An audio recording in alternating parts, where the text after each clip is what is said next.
भगवान कहते हैं, हे धनंजय, तू आसक्ति का त्याग करके सिद्धि और असिद्धि में सम होकर योग में स्थित हुआ कर्मों को कर, क्योंकि समत्व ही योग कहलाता है। एक वस्तु या व्यक्ति में राग होगा तो दूसरी वस्तु या व्यक्ति में द्वेष होना स्वाभाविक। राग द्वेष के रहते हुए कर्म की सिद्धि असिद्धि में समता का आना असंभव है।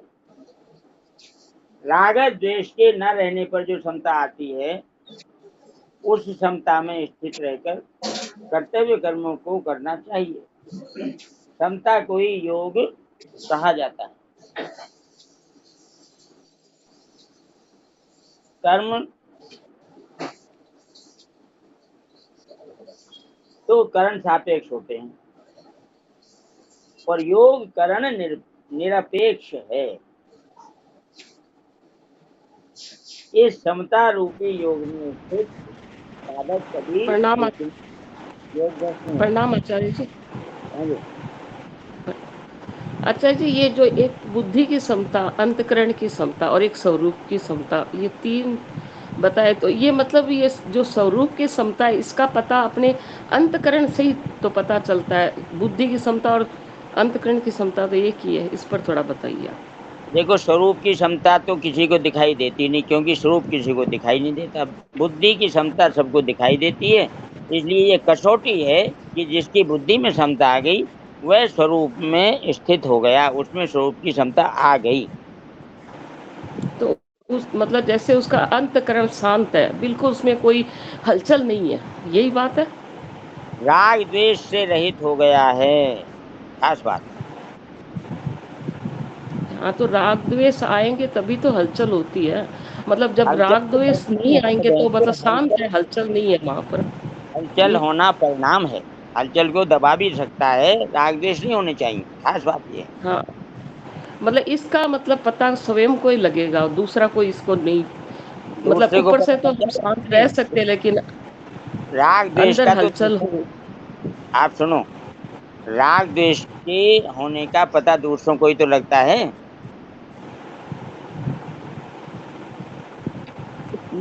राग द्वेष का हाँ पता राग द्वेष का पता दूसरों को ही तो लगता है। अपने हाथ में तो है ही नहीं राग द्वेष को रोकना। जो राग द्वेष के वशीभूत होकर कार्य करता है वह तो दूसरों को ही तो पता लगेगा कि ये राग द्वेष से रहित है या सहित है, साफ दिखाई देता है। हाँ ये संतोष वारी जी, आप अपना बोलो, जब भी माइक खोलो, नहीं तो आवाज बहुत आ रही है आपके यहाँ से। देखो, इसकी इसके लिए साधक संजीवनी में 5वें अध्याय के 19वें श्लोक में इस बात की कसौटी बताई है, सेठ जी ने बताई है कि सूर्य निकल गया, पूर्व में सूर्य निकल आया, पर्वत के पीछे अभी छिपा हुआ है, दिखाई नहीं दे रहा, लेकिन निकल चुका है। तो उसका पता कैसे लगता है कि सामने जो दूसरा पर्वत है उस पे उसकी धूप आ जाती है, सूर्य की किरणें सामने वाले पर्वत पर दिखाई देने लगती हैं। तो जो सूर्य अभी छिपा हुआ है वह स्वरूप की क्षमता, और जो धूप दिखाई दे रही है यह बुद्धि की क्षमता, अंतःकरण की क्षमता दिखाई देती है। अंतःकरण की क्षमता दिखाई देने से ही स्वरूप की क्षमता का पता लगता है कि ये स्वरूप में स्थित है।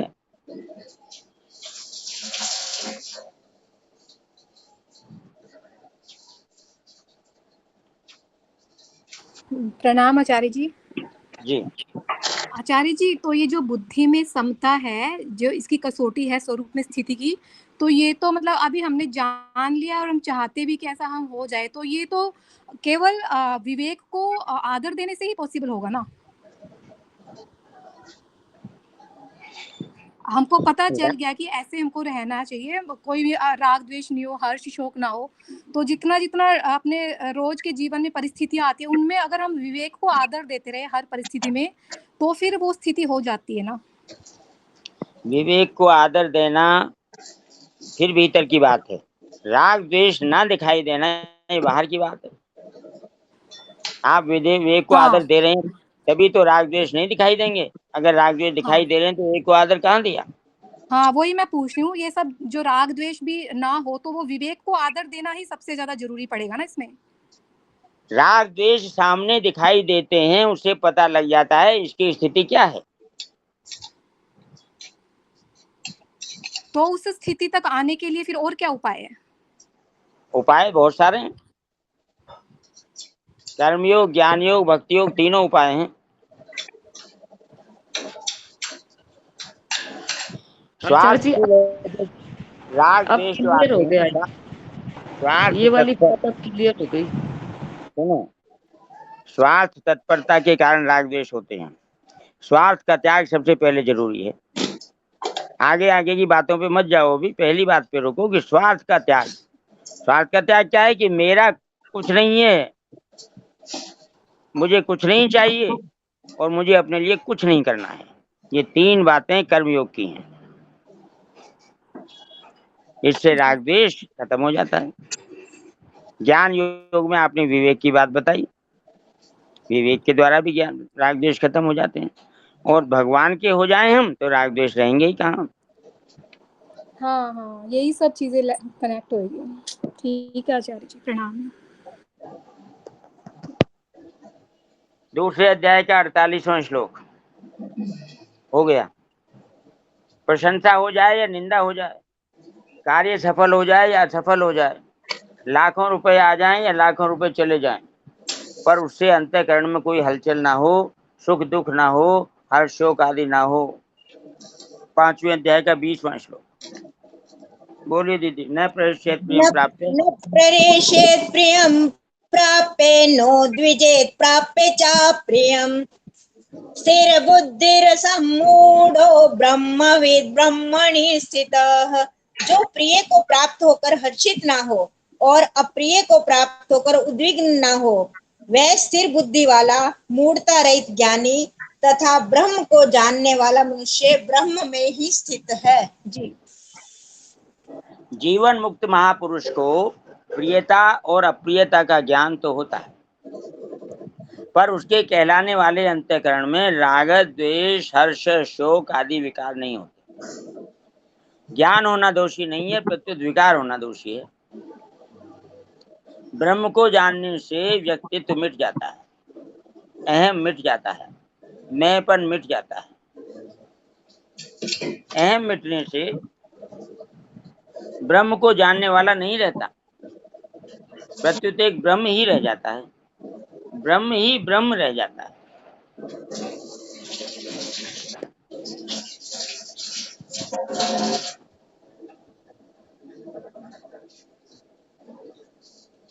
इस समता का कभी नाश नहीं होता। कल्याण के सिवाय इस समता का दूसरा कोई फल नहीं होता। समता का फल केवल कल्याण है और कोई फल नहीं। कल्याण को जीवन मुक्ति कहते हैं, ब्रह्म प्राप्ति कहते हैं। आचार्य जी प्रणाम। तत्व ज्ञान कहते हैं। हाँ जी आचार्य जी, कल आप नहीं थे तो एक शायद चर्चा में कोई कहा कि बहुत सारे तत्व प्राप्त महापुरुष हमारे बीच में भी है जिनको हम पहचान नहीं पाते। तो ऐसा मतलब महापुरुषों की बात नहीं कर रही मैं, जनरल लोगों की। जैसे सपोज मैं आपको भी कहूँ कि आचार्य जी तत्वज्ञ है, तो ऐसे तत्वज्ञ महापुरुष की पहचान हमारे बीच में होने के बाद हम कैसे कर सकते हैं? यही जो आपने गुण बताए, राग द्वेष नहीं है, स्थिर है और प्रसन्नता है, मन में आनंद है। और मुझे ये भी जानना है, मुझे बहुत विशेष तौर पे यही जानना है कि तत्वज्ञ महापुरुष हम आम लोगों में रहते हैं क्या? देखो, तत्वज्ञ महापुरुष की पहचान तत्वज्ञ महापुरुष ही कर सकता है, हम जैसा सामान्य नहीं कर सकते। अच्छा, ये ऊंची बातें हैं, इनको हम अपने स्तर पे करें तो उसका कोई औचित्य नहीं है। अच्छा आचार्य जी। जी, लेकिन ऐसे रहता कि आचार्य जी की साधारण व्यक्ति भी तत्व प्राप्त कर लिया है, ये बात होती है क्या? साधारण व्यक्ति साधारण कैसे रह जाएगा जब वो तत्व प्राप्त कर लिया तो उसने? आप साधारण से क्या मतलब समझते हैं? जैसे जैसे हमारे चर्चा में सम्मिलित लोगों में से भी कोई तत्वज्ञ महापुरुष है क्या? ऐसे मेरे कल से हलचल मची है सुनने के बाद। ये पता उसी को लग सकता है जो खुद तत्वज्ञ हो। अच्छा, बिना तत्वज्ञ हुए हम किसी के तत्वज्ञानी पने को नहीं पहचान सकते, नहीं जान सकते। इसलिए ये अनादिकाल चेष्टा है, इसका कोई मतलब नहीं। जी आचार्य जी, प्रणाम।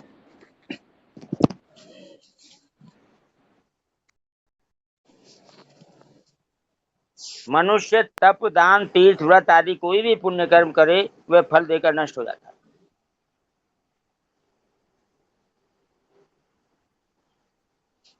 जितने भी शुभ कर्म, पुण्य कर्म कहे गए हैं वे सब फल देकर नष्ट हो जाते हैं। परंतु साधन करते करते अंतःकरण में थोड़ी भी समता आ जाए,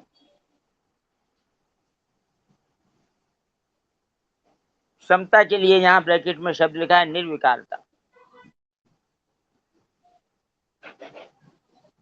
निर्विकारता का मतलब विकार ना आए। अब विकार क्या क्या है? ये हर्ष, शोक विकार है, ये राग द्वेष विकार हैं, ये किसी भी प्रकार की हलचल होना विकार है, काम क्रोध आदि विकार हैं। कोई भी विकार ना रहे तब वो माना जाएगा कि समता आ गई। थोड़ी सी भी समता आ जाए तो वह नष्ट नहीं होती, प्रत्युत कल्याण कर देती है। ये इस श्लोक की खास बात है। थोड़ी सी भी समता आ जाए तो वह नष्ट नहीं होती, प्रत्युत कल्याण कर देती है। आचार्य जी मनुष्य राम राम। जी नारायण आचार्य जी। जी हाँ जी, जैसे आपने बताया कि अंतःकरण में हलचल, तो कई दफा अनजाने में ही अगर हम कुछ ऐसा देखते हैं और अंतःकरण में हलचल होती है तो हमें समझ जाना चाहिए कि हमारी जो दृष्टि है वो ठीक नहीं है, राग द्वेष की तरफ चली गई या मोह ममता की तरफ चली गई या किसी के विकार दिख रहे हैं। हमको राग द्वेष के वशीभूत होकर कोई कर्म नहीं करना है, इधर ध्यान देना चाहिए। हम ये कसौटी ना लगाएं कि हमारी स्थिति क्या है, हमारी स्थिति क्या है। अपनी स्थिति जांचने की जरूरत नहीं है। हम प्रयास अच्छा, करें कि राग द्वेष हम राग द्वेष के वशीभूत ना हो, बस। ठीक है आचार्य जी। अनजाने में कई दफा हो जाता है आचार्य जी, बाद में पता लगता है कि ओह ये तो हमने गलती अपने कर दी। अपने ऊपर अपनी कसौटी नहीं लगानी है। अपना तो साधन में रहना है कि मेरा साधन बिगड़े नहीं, मेरा साधन सुचारू रूप से चलता रहे, इस हाँ, तरफ हमारी दृष्टि रहनी चाहिए। हम हुए कि नहीं ठीक हुए कि नहीं ये नहीं देखना। ठीक है जी। ठीक, अच्छा नारायण जी, नारायण। ये बहुत गहरी बात बताई आपने कि मतलब अपनी कसौटी न लगावे, आगे ही ध्यान दे कि भाई मेरा साधन सही चलता रहे। ये बहुत गहरी बात है। जय श्री कसौटी कृष्ण। लगाते ही आपका साधन रुक जाएगा। अब वो आड़ लग गई उसमें की, क्योंकि हम आप पीछे मुड़ के देख रहे हैं, यही हो गया। आप सामने देखो और चलते रहो। ये मंजिल अपने बहुत आप गहरी। मंजिल अपने आप आएगी आपको।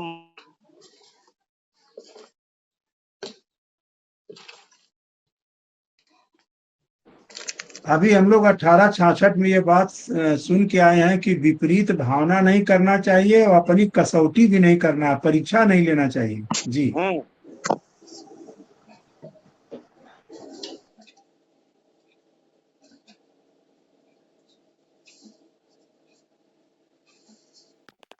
दान, तीर्थ, व्रत आदि कोई भी पुण्य कर्म करे वह फल देकर नष्ट हो जाता है। परंतु साधन करते करते अंतःकरण में थोड़ी सी भी समता आ जाए, थोड़ी सी भी निर्विकारता आ जाए तो वह नष्ट नहीं होती, प्रत्युत कल्याण कर देती है। इसलिए साधन में समता जितनी ऊंची चीज है, मन की एकाग्रता उतनी चीज नहीं है। सभी भाई बहन कृपया ध्यान पूर्वक सुने। हम ध्यान लगाने में बहुत रुचि रखते हैं, ध्यान को सबसे ऊंचा साधन मानते हैं, और ध्यान का मतलब है मन की एकाग्रता। यहाँ स्पष्ट रूप से कहा जा रहा है साधन में समता जितनी ऊंची चीज है, मन की एकाग्रता उतनी ऊंची चीज नहीं है। मन एकाग्र होने से क्या होगा? समता नहीं आएगी, सिद्धियां तो प्राप्त हो जाएंगी पर कल्याण नहीं होगा। परंतु समता आने से मनुष्य संसार बंधन से सुख पूर्वक मुक्त हो जाएगा। 5वें अध्याय का 3रा श्लोक बोलिए दीदी। ज्ञेय से नित्य सन्यासी, नित्य सन्यासी यो न द्वेष्टि न कांक्षति निर्द्वंदो हि महाबाहो सुखम बंधात् प्रमुच्यते। भगवान कहते हैं, हे महाभाव, जो मनुष्य ना किसी से द्वेष करता है ना किसी की आकांक्षा करता है, वह कर्मयोगी सदा सन्यासी समझने योग्य है, क्योंकि द्वंद्वों से रहित मनुष्य सुख पूर्वक संसार बंधन से मुक्त हो जाता है। जी। जिसने बाहर से सन्यास आश्रम ग्रहण किया है वह वास्तव में सन्यासी नहीं है। सन्यासी वास्तव में वह है जिसने भीतर से राग द्वेष का त्याग कर दिया है। राग द्वेष के रहते हुए मनुष्य संसार बंधन से मुक्त नहीं हो सकता, परंतु जिसने राग द्वेष का त्याग कर दिया है वह सुख पूर्वक संसार बंधन से मुक्त हो जाता है। जिसके भीतर राग द्वेष नहीं है वह कर्मयोगी शास्त्र विहित संपूर्ण कर्मों को करते हुए भी सदा सन्यासी ही है।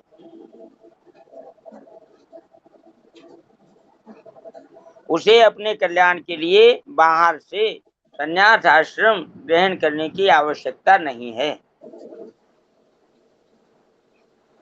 ज्ञान योग में अपने स्वरूप को जानने की मुख्यता रहने से ज्ञान योगी में उदासीनता रहती है, परंतु कर्म योग में दूसरे के हित की मुख्यता रहती है।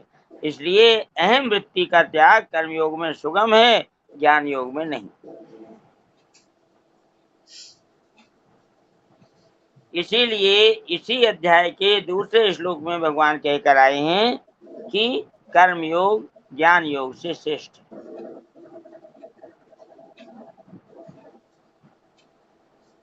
अहम वृत्ति का त्याग कर्म योग में सुगम है, ज्ञान योग में नहीं। क्यों? क्योंकि ज्ञान योग में अपने स्वरूप को जानने की मुख्यता रहने से ज्ञान योगी में उदासीनता रहती है, परंतु कर्म योगी में दूसरे के हित की मुख्यता रहती है। इसलिए अहम वृत्ति का त्याग कर्म योग में सुगम है, ज्ञान योग में नहीं।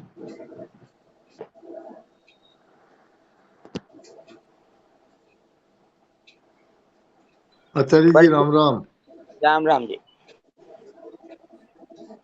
यहाँ आया है कि अंतःकरण में थोड़ी सी भी समता हो जाए तो वह नष्ट नहीं होती और प्रत्युत कल्याण कर देती है। तो थोड़ी सी का क्या भाव है?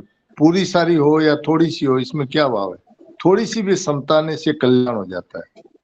देखो, बात शुरू हुई है स्वरूप की समता से। स्वरूप की समता की झलक अंतःकरण में पड़ती है। अंतःकरण में समता थोड़ी सी भी दिखाई दी तो इसका मतलब स्वरूप में समता आ चुकी है। अच्छा अच्छा, ठीक बात। हमको केवल अंतःकरण वो झलक जो आ रही है, सूर्य निकल चुका है, सूर्य भगवान उदित हो चुके हैं, तभी तो सामने वाले पहाड़ पे धूप दिखाई दे रही है। हाँ जी हाँ जी। अब चाहे वो हल्की सी दिखाई दे और चाहे ज्यादा सी दिखाई दे, ये तो निश्चित हो गया कि सूर्य भगवान उदय हो चुके हैं। हाँ ठीक है। समता उसके स्वरूप में आ चुकी है, चाहे अंतःकरण में थोड़ी सी दिखाई दे। जय हो, बहुत बढ़िया, ठीक है।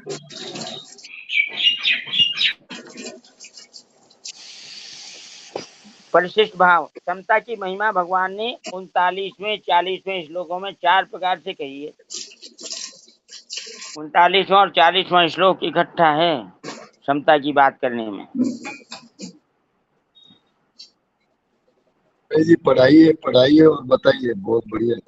दूसरे का 39-40 पढ़िए दीदी। शाते पीता सांख्ये बुद्धिर्योगे त्विमां शृणु बुद्ध्या युक्तो यया पार्थ कर्म बंधम प्रहास्यसि। भगवान कहते हैं, हे पार्थ, यह समबुद्धि तेरे लिए पहले सांख्य योग में कही गई, अब तू इसको कर्म योग के विषय में सुन।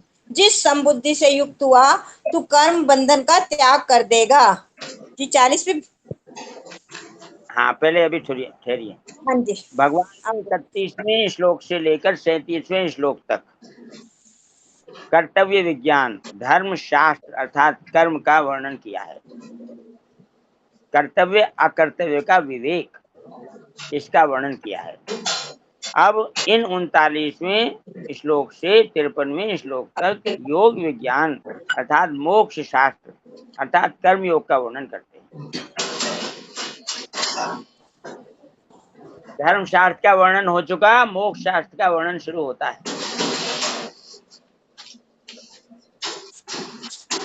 भाई जी सुन रहे हो? सुन रहे हैं। और प्रश्न भी है कि धर्मशास्त्र 31 से 37 में आ गया और अब मोक्ष शास्त्र शुरू होगा, तो 31 से 37 में जो धर्म का जो बताया वर्णन हुआ है उससे मोक्ष नहीं होगा क्या? वो कर्तव्य विज्ञान है। कर्तव्य कैसे करना चाहिए वो ये बताया गया है। तो हम निष्काम भाव से कर्तव्य पालन करेंगे तो मोक्ष के अधिकारी हो जाएंगे। निष्काम भाव तो मोक्ष शास्त्र में आया। योग विज्ञान जो है ये है निष्काम भाव। तो फिर कर्तव्य विज्ञान क्या है? कर्तव्य विज्ञान है कि कर्म कैसे करना चाहिए, क्या करें क्या ना करें, ये है धर्मशास्त्र, ये है कर्तव्य विज्ञान। तो कोई व्यक्ति कर्तव्य विज्ञान करेगा, शास्त्र के विहित कर्म करेगा तो उसका कल्याण नहीं होगा क्या? शास्त्र देखो एक कर्म करने का तरीका होता है और एक कर्म करने का फल होता है। दोनों बातें अलग अलग है भाई जी। कर्तव्य विज्ञान अलग है और योग विज्ञान अलग है। कर्तव्य अपने लिए होता है, कर्तव्य दूसरों के लिए होता है, योग अपने लिए होता है। कर्तव्य करने से धर्म का पालन होता है और योग से मोक्ष की प्राप्ति होती है। नहीं, ये बात ठीक है आपकी, कर्तव्य करने से धर्म का पालन होता है। कर्तव्य मार्ग और धर्म मार्ग एक है, किंतु अगर हम कर्तव्य करते हुए निष्काम भाव से करेंगे तो हमारा मोक्ष हो ही जाएगा। ये लिखा भी है स्वामी जी ने। बिल्कुल ठीक बात है। और अगर हम कर्तव्य का पालन करते हुए जो वेदों की बातें हैं हम उसका फल चाहेंगे, फलेच्छा होगा, तो फिर वो कर्तव्य कर्म हो जाएगा और फल देके नष्ट हो जाएंगे। बिल्कुल ठीक बात यही है। बात है। कर्तव्य पालन जो है ना भाई जी, कर्तव्य पालन में सकामता और निष्कामता दोनों रहती है। जो हो बिल्कुल ठीक है। लेकिन योग में निष्कामता रहती है, सकामता माइनस हो जाए, सकामता नहीं रहती। योग में सकामता का स्थान ही नहीं है। स्थान ही नहीं है। वाह, ठीक है एकदम। इसलिए योग को मोक्ष शास्त्र कहा है और कर्तव्य को धर्म शास्त्र कहा है। ठीक, एकदम। प्रणाम आचार्य जी। निष्काम भाव भी फिर मोक्ष का कारण हुआ, क्योंकि काम तो करना ही है, कर्म तो जुड़े ही है। और सकाम भाव रहा कर्तव्य कर्म में तो फिर जन्म मरण वापिस से होंगे। बिल्कुल। और निष्काम रहा तो फिर मोक्ष मिल जाएगा। मोक्ष निष्काम भाव समता है, निष्काम भाव मोक्ष है, निष्काम भाव ब्रह्म प्राप्ति है, निष्काम भाव भगवत प्राप्ति है, निष्काम भाव कल्याण का द्योतक है। जय हो जय हो। 40वां श्लोक बोलते हैं। आचार्य जी प्रणाम। निष्काम भाव से कर्तव्य कर्म तो कर रहा है, लेकिन अगर अकर्तव्य कर लिया, उसका त्याग नहीं कर रहा है तो स्थिति बिगड़ जाएगी। क्योंकि 39 के परिशिष्ट में ये बात आई है कि असत का त्याग करने से मोक्ष हो जाएगा सांख्य योग के अनुसार, और अकर्तव्य का त्याग करने से कर्मयोग सिद्ध हो जाएगा। तो निष्कामता तो रहनी चाहिए, लेकिन कर्तव्य के लिए निष्कामता है, अकर्तव्य का त्याग होना जरूरी है। दोनों साथ साथ चलने हैं। जी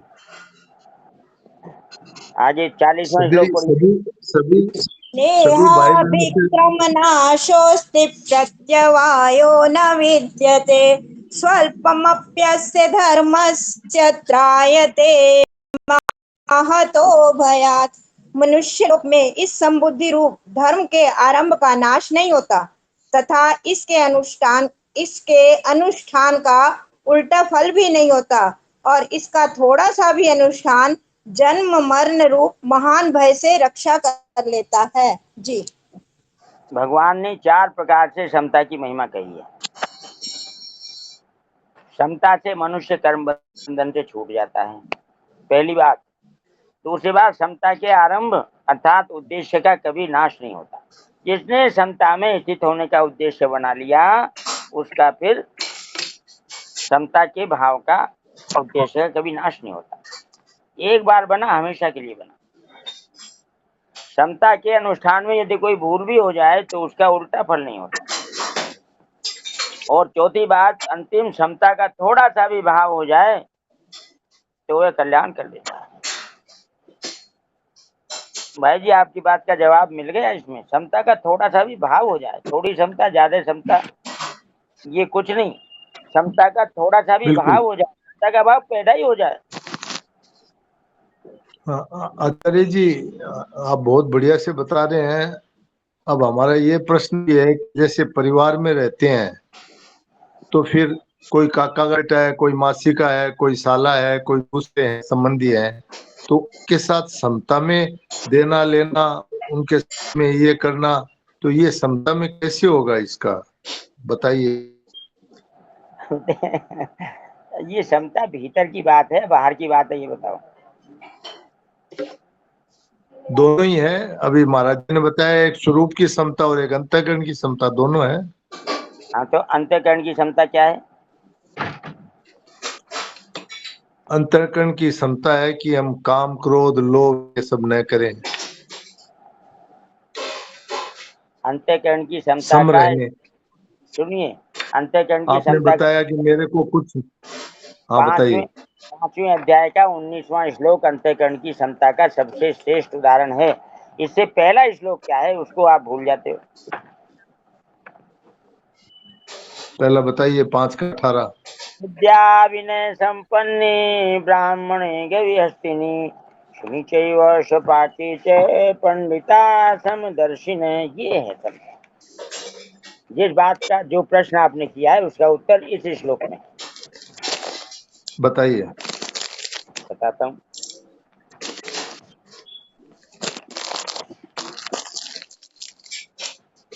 ज्ञानी महापुरुष विद्या विनय युक्त ब्राह्मण में और चांडाल में तथा गाय हाथी एवं कुत्ते में भी समरूप परमात्मा को देखने वाले होते। अब आप ये मत कह देना कि हम तो ज्ञानी नहीं है।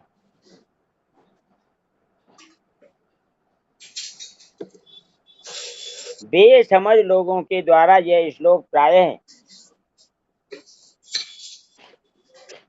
ध्यान पूर्वक सुनो, बेसमझ लोगों के द्वारा यह श्लोक प्रायः सम व्यवहार के उदाहरण रूप में प्रस्तुत किया जाता है, परंतु इस श्लोक में समवर्ती ने न कहकर समदर्शी ने कहा गया है, जिसका अर्थ है समदृष्टि न कि सम व्यवहार। ये व्यवहार की क्षमता नहीं है, ये दृष्टि की क्षमता। यदि स्थूल दृष्टि से भी देखें तो ब्राह्मण चांडाल गाय हाथी और कुत्ते के प्रति सम व्यवहार असंभव है। अब आपने जो प्रश्न किया था, जो रिश्तेदारों के नाम बताए थे, उन सबको ले लो इसमें कि सबके साथ समान व्यवहार संभव नहीं है। इनमें विषमता अनिवार्य है। जैसे पूर्ण विद्या विनय युक्त ब्राह्मण का ही हो सकता है, न कि चांडाल का। दूध गाय का ही पिया जाता है, न कि कुतिया का। सवारी हाथी पर ही की जा सकती है, न कि कुत्ते पर। जैसे शरीर के प्रत्येक अंग के व्यवहार में विषमता अनिवार्य है, पर सुख दुख में समता होती है। अर्थात शरीर के किसी भी अंग का सुख हमारा सुख होता है और दुख हमारा दुख। हमें किसी भी अंग की पीड़ा सह्य नहीं होती। ऐसे ही प्राणियों से यथा योग्य व्यवहार करते हुए भी, विषम व्यवहार करते हुए भी उनके सुख दुख में समभाव होना चाहिए। जय हो, बहुत बढ़िया। माने व्यवहार यथा योग्य हो, किंतु परमात्मा सब में वही देखें, एक ही समता हो। बिल्कुल यही बात है।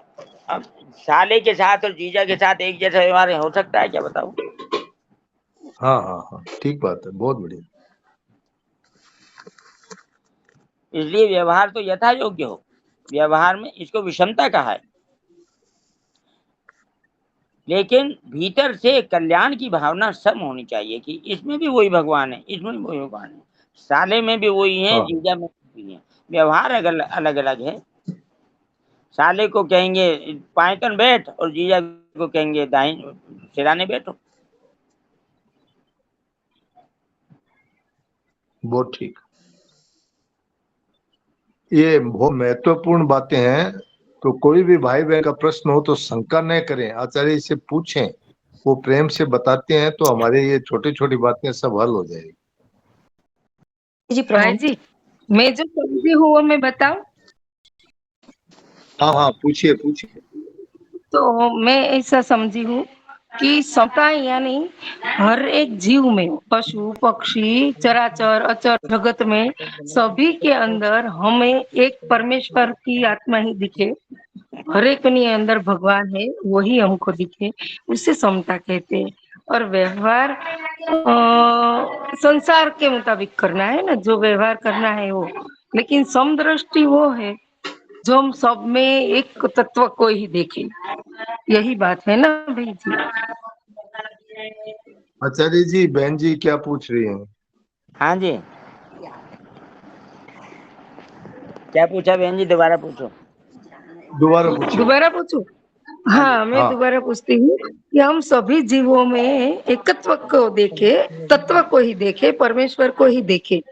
वही समता का डेफिनेशन हुआ ना? हाँ, समता सबके अंदर है। समता में, हाँ, हाँ, समता में सब में भगवान सम है।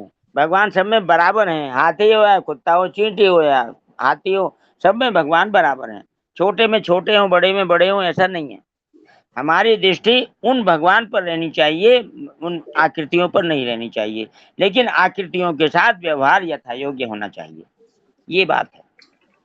हाँ जी जी, सभी में सम ही है, भगवान ही बैठे हैं। व्यवहार अलग से चल रहा है, लेकिन हमें देखने की दृष्टि परमेश्वर तक, सबके आत्मा पर रखनी है। हाँ जी, सबके कल्याण का भाव एक जैसा होना चाहिए, लेकिन व्यवहार एक जैसा नहीं हो सकता। जय श्री कृष्णा सभी को। आचार्य जी, हाँ जय जी, श्री कृष्णा। जय जैसे श्री कृष्ण। कि थोड़ी देर बाद पिता का रोल करता है, मतलब कोई भी आदमी, थोड़ी देर बाद वो किसी और का रोल करता है, भाई बन जाता है। तो वो रोल बदलते रहते हैं, व्यवहार सबसे अलग ही कर रहा है। वो पिता की तरह से तो करेगा व्यवहार, लेकिन दृष्टि सबके अंदर भगवान तो एक ही बस रहे हैं ना। जैसे कि वो एक उदाहरण वो भी है, जैसे हमारी गुदा में हाथ लग जाता है तो हम गुदा को धोते हैं, और वैसे आंख पे लगेगा, नाक पे लगेगा तो नहीं धोएंगे। तो उस तरीके का ये उदाहरण भी सही है ना भैया, आचार्य जी? हाँ हाँ, देखो, यथा योग्य व्यवहार है सभी अंगों के साथ। हमारी जो आत्मीयता है वो तो पूरी की पूरी है, एक समान है, लेकिन व्यवहार अलग अलग है। हाँ, तो इसका उदाहरण यही हो जाएगा ना सही, कि वो हमें सबसे व्यवहार अलग अलग ही करना है, क्योंकि पार्ट बदलते रहते हैं, कभी कुछ हैं हम, कभी कुछ हैं। जी और हाँ। वैसे तो सब दृष्टि एक ही रखनी है। हाँ हाँ, पाँव में कांटा लगे या आंख में किरकिरी गिरे, दोनों के लिए बराबर पीड़ा होती है। दोनों को ही दूर करने का उपाय भी बराबर होता है। अब ये थोड़ी कि राम राम। आंख श्रेष्ठ है और पैर श्रेष्ठ नहीं है, इसलिए पैर को छोड़ो आंख को देखो, ऐसा नहीं है। बोलिए प्रवीण हाँ भाई। जी आचार्य जी, ये जो 6वें अध्याय का जो 9 नंबर श्लोक है, जी सौहृद मित्र गैरी उदासीन मध्यस्थ द्वेष्य और संबंधियों में तथा साधु आचरण करने वालों में और पाप आचरण करने वालों में भी सम बुद्धि वाला मनुष्य श्रेष्ठ है। ये हाँ वही जी, बात है। हाँ, ये देखो, वहाँ जो वो भी समता की बात चली है 6ठे अध्याय के 7वें 8वें 9वें श्लोक में, और जी समता की बात यहाँ भी चली है। वहाँ की समता व्यक्तियों की समता है, वस्तुओं की समता है, पदार्थों की समता है। क्षमता कैसे कैसे किस किस में कैसे होनी चाहिए, क्षमता की कसौटियां हैं वो कि हाँ जी। चीजों में क्षमता तो हो जाती है, व्यक्तियों में क्षमता होनी मुश्किल होती है। कोई दुष्ट प्रकृति का व्यक्ति है और कोई सज्जन प्रकृति का व्यक्ति है, आप दोनों के साथ दोनों के प्रति आत्मीयता का भाव आपको रखना है, व्यवहार अलग अलग करना है। व्यवहार अलग अलग करना है जी। वो स्वामी जी महाराज बोलते हैं इसी श्लोक के विषय में, वो जैसे कहते हैं आप साधु को भोजन जो है वो थोड़ा सा आप अंदर आदर भाव से उसको बिठा करके दे दोगे, लेकिन अगर आप पापी को भी भोजन दे रहे हो इस भाव से कि भाई भूख तो इसकी भी वही है, जो साधु की भूख है वही इसी की भूख है, तो ये भी जी जाए, इस भाव से आप उसको देते हो, तो ये जो है ये उस दृष्टि जो है ये वो दृष्टि उसकी जो है वैसी रहती है कि भाई प्राणों में क्या अंतर है, भूख जैसे इसको लगी वैसे उसको भी लगी है। हितैषता में कोई अंतर नहीं आना चाहिए, अपने जो हित का भाव है उसमें कोई अंतर नहीं आना चाहिए। यही शायद श्लोक ये वाला कह रहे हैं ना, 6 का जो 9 नंबर श्लोक है, अपनी हितैषता में कोई अंतर नहीं होना चाहिए। जैसे भगवान सबका भरण पोषण करते हैं एक ही भाव से जी, जैसे वर्षा एक समान बरसती है सभी जगह, धूप निकलती है एक जैसी सभी जगह, समता आने पर हमारा व्यवहार ऐसा हो जाता है कि हम सबके लिए बराबर उपलब्ध रहते हैं। लेकिन मनुष्य के पास में विवेक है, वह विषमता नहीं कर सकता, समता करता है, लेकिन व्यवहार की विषमता समता को बल देने वाली है, समता का पोषण करने वाली है व्यवहार की विषमता। यथा योग्य व्यवहार नहीं होगा तो समता नहीं रहेगी, समता खंडित हो जाएगी।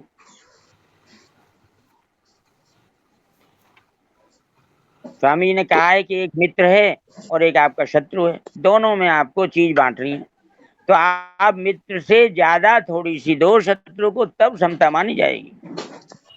जय हो जय हो जय हो, वाह वाह, बहुत बढ़िया।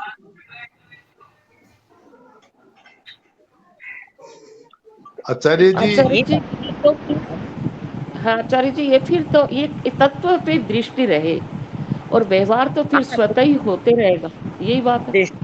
हाँ, दृष्टि तत्व पे रहनी चाहिए, व्यवहार अपने हाँ। आप सुचारू रूप से हो जाएगा। हाँ, व्यवहार फिर स्वतः अपने आप ही होता है। फिर वो व्यवहार पर अगर हम दृष्टि ध्यान रखेंगे और तत्व पे भी रखेंगे तो वहाँ थोड़ा भेदभाव होने का चांस रहता है। बिल्कुल। अरे इसी को कहते हैं तात्विक समता, इसी को कहते हैं ना, जैसे सब में जैसे परमात्मा को देखना, जैसे कि सब में परमात्मा विराजमान है, सब भगवान के अंश हैं, तो ये तात्विक समता होगी ना महाराज जी। हाँ जी, सब भगवान के हैं, सब भगवान के हैं। भगवान ने कहा सब मम प्रिय सब मम उपजाए, ममैवांशो जीवलोके। तो तत्वतः तो सब जीव एक हैं, लेकिन सबकी आकृति अलग अलग है, आकार अलग अलग है, स्वभाव अलग अलग है, उसके अनुसार उनके साथ में आपको व्यवहार करना है। हाँ जी आचार्य जी, अभी जो आपने बताया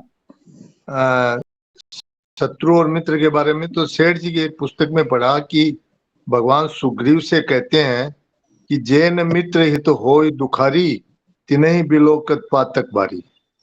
तो सेठ जी ने लिखा कि ये तो भगवान की वाणी है, तो ठीक है ही, किंतु मेरे भाव ये हैं कि जैन शत्रु हित होय दुखारी, तिन्हि बिलोकत पातक बारी। बिल्कुल ठीक बात है। हित का भाव तो सबके प्रति होना चाहिए, सर्वभूत हिते रहता। शत्रु के भी कोई कष्ट आ जाए, कोई दुख आ जाए, तो जितना मित्र के यहाँ करते हैं उससे ज्यादा उसका परोपकार करना चाहिए। अगर तो इसका भाव अगर मित्र के ऊपर कोई कष्ट आया है और शत्रु के ऊपर कोई कष्ट आया है, तो जो श्रेष्ठ व्यक्ति है वह शत्रु के पास पहले जाएगा, मित्र के पास बाद में। जय हो, बस यही बात है, यही बात है। तो ये सब जो भाव स्वामी जी में और शेठ जी में आए हैं, ये भगवान कृपा करके ये भाव उनमें देते हैं कि मेरे भक्तों के माध्यम से ये बात कही जाए। जी हाँ, भाव तो भगवान से ही आए हैं। हाँ हाँ बिल्कुल, बहुत अच्छी बातें हैं। तो आचार्य जी एक बात थोड़ी और समझ में आ रही है कि मतलब तत्व प्रदृष्टि हो और हम मुझे किसी से कुछ नहीं चाहिए, तब सम व्यवहार होगा ना। बिल्कुल, राग द्वेष रहित व्यवहार ही सम व्यवहार कहलाएगा। सम व्यवहार कहलाएगा। आचार्य जी प्रणाम। हमारे घर में हमारी नानी जी है, वो बहुत भगवान का पूजा पाठ वगैरह करती है। तो जैसे कोई घर में राग द्वेष वाला व्यक्ति रहा, हम नानी जी को बोलते हैं कि हम उसके साथ ये काम नहीं करेंगे। तो हमारी नानी जी बोलती है कि अच्छों के साथ तो अच्छे सभी रहते, तुम इसके साथ अच्छे से रह के दिखाओ, तब तुम जाने उसका राग द्वेष तुम्हारे में क्यों प्रवेश कर रहा। तो यही बात है ना, बोले साधना तो तब जानेंगे जब उसके साथ भी अच्छे से रहोगे। उसको जाने दो जैसा करना है, तुम तो अच्छे से रहो। तो यही बात हुई ना, जैसे भैया ने भी, मदन भैया ने जो एग्जाम्पल बताया कि हमको शत्रु के साथ भी अच्छा रहना है, वैसे हमारे घर में भी व्यवहार करने में हमको तो अच्छे से रहना है ना, हमारी तो ड्यूटी करें हम अच्छे से। हाँ, आपके आपके आपके नानी जी में सेठ जी की झलक आ गई है। जय हो, जय हो। मजाक की बात नहीं है। ये जो भावना है यही तो महापुरुषों में होती है। महापुरुषों में हमारे में क्या फर्क है कि उनके राग द्वेष मिट गया जी, और हम लोगों के राग द्वेष, अगर हम वैसे बन, वो महापुरुष यही चाहते हैं कि हम लोग वैसे ही बन जाएं। जी भैया। तो स्वामी जी सिद्ध की समता बोलते हैं, सिद्ध की समता, जो मतलब कि परम योगी की जो कोई साधु में और पापी में जिसका हितैषिता का एक ही भाव है, उसके कुछ फर्क नहीं है। ये वही है अपना जो बात पूछी अभी। राम राम मोहन भाई जी। बोलिए जी राम राम। हाँ जी बोलिए। आचार्य जी प्रणाम। मैं कह रहा था कि हृदय में दो लोग एक साथ रहते हैं, भगवान भी रहते हैं, राग द्वेष भी रहता है। तो जिसके अंदर राग द्वेष अगर दिख रहा है कि है, तो भगवान के दर्शन कभी नहीं होंगे। और अगर राग द्वेष नहीं है तो भगवान रुकने में देर नहीं लगाएंगे, तुरंत दर्शन देंगे, रुकेंगे ही नहीं। तो इसलिए दोनों लोग हृदय में ही रहते हैं। राग द्वेष अंतःकरण में नहीं होता है। वो इतना पक्का डेरा लगा के बैठा हुआ है कि पता ही नहीं लगता है कि समता आने भी नहीं देता है। आचार्य जी अभी शुरू में बोले थे 20 मिनट पहले कि राग द्वेष सबसे बड़ा कारण है समता न आने देने के लिए, और वो है मेरापन, और मेरा ये नहीं है, ये मेरा है। जैसे धृतराष्ट्र ने कहा कि मामका पांडवा। हृदय, मेरा कहना में था कि हृदय में दोनों का स्थान है, भगवान भी रहते हैं हृदय में, राग द्वेष भी वहीं रहता है। जी प्रणाम। हाँ जी। हरिओम भाई जी। हम लोग साधक संजीवनी पढ़ रहे हैं, साधक साधिकाएं, और ऐसे उच्च कोटि के हमको समझा रहे हैं। अब राग द्वेष रहेगा क्या? बिल्कुल नहीं रहना चाहिए। बिल्कुल नहीं, बिल्कुल सही कहा आपने, रहना नहीं करेगा। और देखिए कितना फर्क है। अभी वो जो अकोला वाली बहन जी हैं, बताती हैं कि हम लोग कितने कम दिन से जुड़े हैं और कितना तगड़ा असर हो रहा है साधक संजीवनी का। नए साधक लोगों को बहुत अच्छा अनुभव इसका है। जी